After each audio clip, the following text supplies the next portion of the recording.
13वीं परछाई का रहस्य। कुछ ट्रेनें मंजिल तक नहीं पहुंचती और कुछ लौटती नहीं, लेकिन कुछ ऐसी होती हैं जो वक्त के उस मोड़ से लौटती हैं जहां कुछ अधूरी परछाइयां छूट जाती हैं। 15 साल की रावी, एक शांत, सोच में डूबी लड़की, स्टेशन के एक बेंच पर बैठी है। उसके हाथ में एक पुरानी तस्वीर जिसमें उसका छोटा भाई अंश है। 1 साल पहले एक ट्रेन में बैठकर वो कहीं गायब हो गया था। पुलिस, गांव, पंडित, किसी के पास जवाब नहीं। आज उसी टाइम पर उसी जगह वही ट्रेन वापस आ रही है, पर उसमें कोई नहीं है, सिर्फ 13 डिब्बे। रावी डरते हुए पहले डिब्बे में चढ़ती है। दरवाजा अपने आप बंद हो जाता है। डिब्बा अजीब सा दिखता है। सब कुछ पुराने वक्त का है।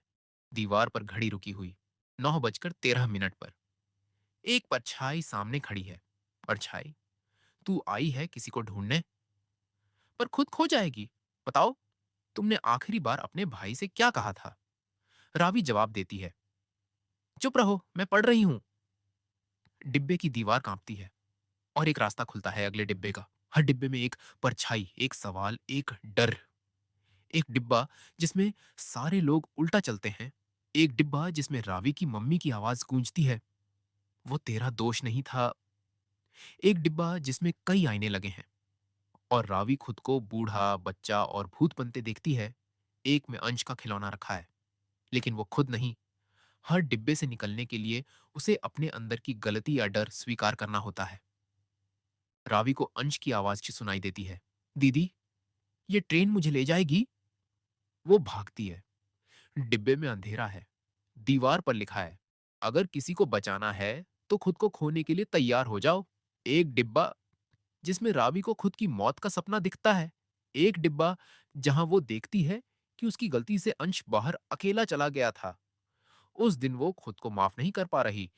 आखिरी परछाई कहती है, तू 12 परछाइयों की परीक्षा पास कर चुकी, अब 13वीं से मिल, जो तेरा ही अक्स है। एक खाली डिब्बा, कोई नहीं। रावी के सामने आईने में उसकी परछाई आती है, लेकिन आंखें डरावनी हैं। परछाई, तू ही मुझे बनाती रही, अपने अंदर का डर, अपनी गलती। तूने ही मुझे जन्म दिया, क्या तू मुझे स्वीकार कर पाएगी?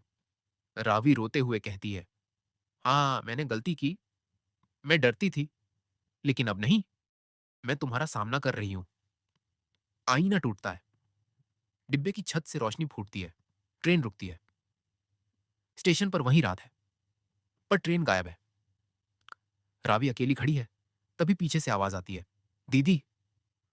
वो मुड़ती है। अंश दौड़ता हुआ उसकी ओर आ रहा है। वो दोनों गले लगते हैं। रावी की आंखों से आंसू बह रहे हैं। हमारी परछाइयां हमें कभी छोड़ती नहीं, जब तक हम उनका सामना नहीं करते। और जब कर लेते हैं तो वो रोशनी में बदल जाती है। डर भागता नहीं, सामना करना पड़ता है। और माफी कभी दूसरों से नहीं, खुद से मांगनी होती है।